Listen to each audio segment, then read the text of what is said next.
the DoD is requiring contractors to up their cybersecurity, and they're now rolling this out to contractors, primarily contractors that deal with what they call controlled unclassified information, which is CUI is the acronym for that. The CUI is primarily information that is sensitive, but not sensitive enough to be considered classified under normal government classification of secret, top secret. It's essentially stuff that is important to the infrastructure and the running of America that is private business data. So that's a nuclear power plant, for example, is one of the major categories of CUI. Anything that deals with the running of that nuclear power plant, files on how it's set up, how it's run, maintained in operations, those sorts of things, those would all be CUI. Power grids, anything to deal with power flow.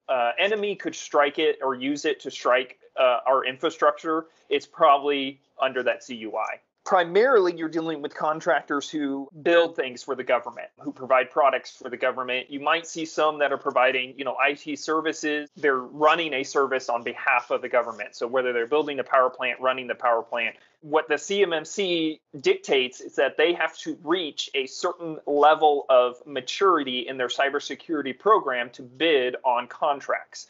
The maturity level is based off of the contract. If you have, for example, a nuclear power plant and you're going to build a nuclear power plant, let's say, then they would probably have a high level of maturity that they want because that is highly sensitive information, right? You are a subcontractor of a contractor who is working on a project.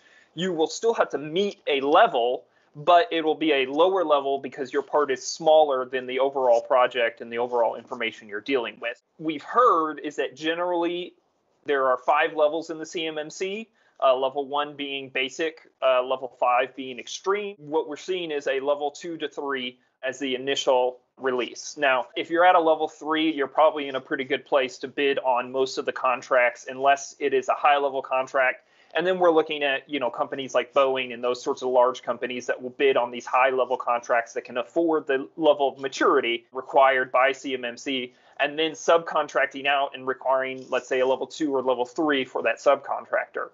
Not only is it a requirement for the main, but every single subcontractor in that supply chain has to meet certain CMMC levels.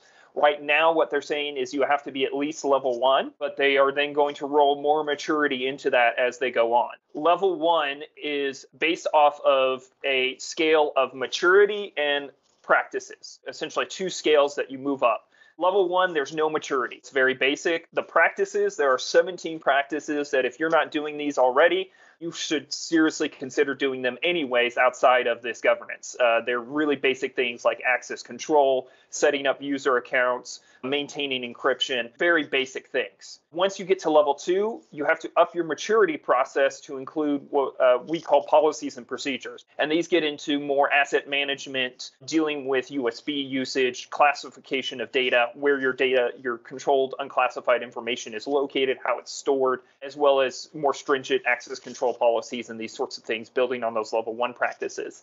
At level 3, you need to have a maturity level that not only includes that documentation, but includes regular risk and review of that documentation. Essentially, you need to have a committee of key stakeholders, your CFO, your CEO, your CIO, that meet to discuss how are we doing with information security? What can we do better? What's our goals for these years? How are we going to mature our processes? On the practice side, there's 23 additional practices. Some of these are very stringent. One of them is including a logging solution for all of your logs across your system. Another one deals with how your public-facing assets are done. Another one is if you do any sort of in-house application development, how those applications are developed securely. So there's a lot of stuff that's a little bit of a heavier lift practice-wise at level 3.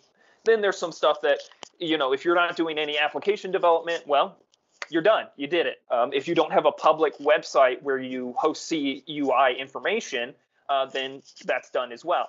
it really depends on the organization and the size and appetite that they have on how they can tackle these CMMC levels. The process maturity part is, I think, going to be the biggest lift for some of these organizations, because it is that policy and procedure. It's a lot of documentation, and that takes a lot of work and a lot of detail to go into. The practices are things that a lot of organizations might already be doing, but they just haven't matured them to the level that CMMC requires. So it's a little bit easier because they're already doing stuff, and it's just a matter of adding a few things here and there in order to meet those CMMC levels, whereas the policy may require an entire restructure.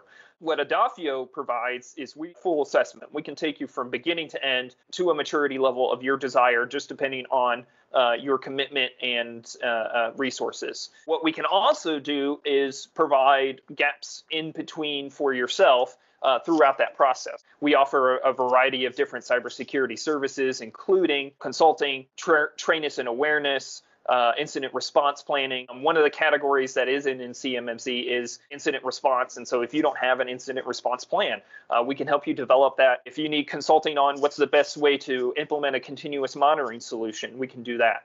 Edafio as a whole provides, managed IT services. So we can provide some of that, orient that towards how we're going to implement it as part of the CMMC. All you heard was a bunch of stuff that you need to do, and you haven't heard really why you're doing this. Well, what we can see from right now is that this is going to, one, delineate between contracts you get and contracts you don't. Right now, it is saying that you cannot bid on a contract if you do not meet the CMMC level. They're putting so much work into this, they're going to be asking for it. And they're doing a lot of work to make this accreditation body something where you have to have this third-party auditor come in. They have to be accredited by the CMMC committee. They're going to have a lot of these accreditors out there, but not a lot of people necessarily getting you to the position to be accredited. You're going to have to do this at some point. And the haul is rather large once you get to level 2 and 3. So you might as well start working on it now. Even if you're just getting to level 1, getting prepared, getting set up, that level 1 is going to be something rather than nothing. Sam, on the timeline, would you say, even if the actual requirements get pushed back, is there any strategic advantage or competitive advantage that's a possibility right now for organizations that do move ahead with CMMC with getting a jump start on this? I think there absolutely is. One, you're getting cybersecurity, right? And you're maturing your cybersecurity processes, which is not just going to help you with these government contracts, but also civilian contracts. Organizations are looking for cyber mature groups to contract with. We're also getting a jump on those subcontracts, whether or not it's a CMMC contract as well. Boeing is not going to contract with a group or subcontract with a group who is not at a certain cyber maturity level. So by maturing your program and using the compliance need as a push to mature your program, you're also just maturing your business model in general. Cybersecurity is something that is going to be if not already a requirement for businesses to maintain in order to prove that they are doing what they're supposed to be doing. It's just like every other compliance. It's just that there's not as much knowledge. There's not as much work that has been done in this area. So the sooner you can get started on it, I think you'll definitely have a competitive advantage over somebody who has no cyber maturity program. And that might also allow you to justify the additional cost that you're entering from consulting fees and auditor fees regarding CMMC, that when I can show my level being attested at a certain thing, I can bid higher and still have a possible or a potential chance of landing that contract because I can attest to this, even though I'm higher because I'm including these costs. Yeah, absolutely. Absolutely. And you're going to get the bigger contracts. I mean, if there's a CMMC level 3, they're going to add more money into that contract because they need that level of commitment. The higher the level, the more intense that contract is. They're not putting level 1 on something that is a big project. Do you see this as a possible foundational move for the federal government that they could expand in the next 5 to 10 years to other areas? Oh, absolutely. So one of the big things that they've said is that even though this is for DoD contracts, this is going to roll out to all government contracts. That is the plan. Probably in the next 5 to 10 years, you're going to see every single government contract require some sort of cyber maturity level. I guarantee you it will be the same, if not very similar to what we're seeing with CMMC. anything that you're doing here is going to be applicable across the gambit of standards, COBIT, even PCI, some PCI work, HIPAA, these sorts of things. So if you have additional compliance standards that you will be meeting or have to meet, this work can help you with those compliance standards as well. It's not just in a vacuum. We will be seeing a lot more, not just cybersecurity standards, but also privacy standards that you're required to do to hold on to that information, to secure that information. And a national privacy law can't be too far behind. 90 to 100% of it can be done remotely, just depending on the situation. The thing about this is that it really is not a super intense process to get to level 1. You just need someone to guide you. Having somebody who has that experience, has that ability to really make clear all of this government red tape, if you will, is invaluable. And that's what Edafio brings. We bring that at any level. If you're a small organization, we price to you. We work with you. We figure out what's best for you as a customer in order to get you what you need. The only people in my mind that know CMMC are going to be auditing firms. And these organizations don't need just an auditor, someone that is going to help them understand, make appropriate recommendations, because the audit requirements are one thing, but there's 22 different ways to satisfy a requirement based on the type of your organization and the complexity of it. And an auditor can come in and say, yeah, pass, fail, maybe appropriate or not appropriate, but they're not going to have the experience that we have to be able to design that solution for you to get it to that point. I would go so far as to say there's probably no one outside of the government contracting field or the auditing field that has got the experience and the expertise that Sam probably has on this.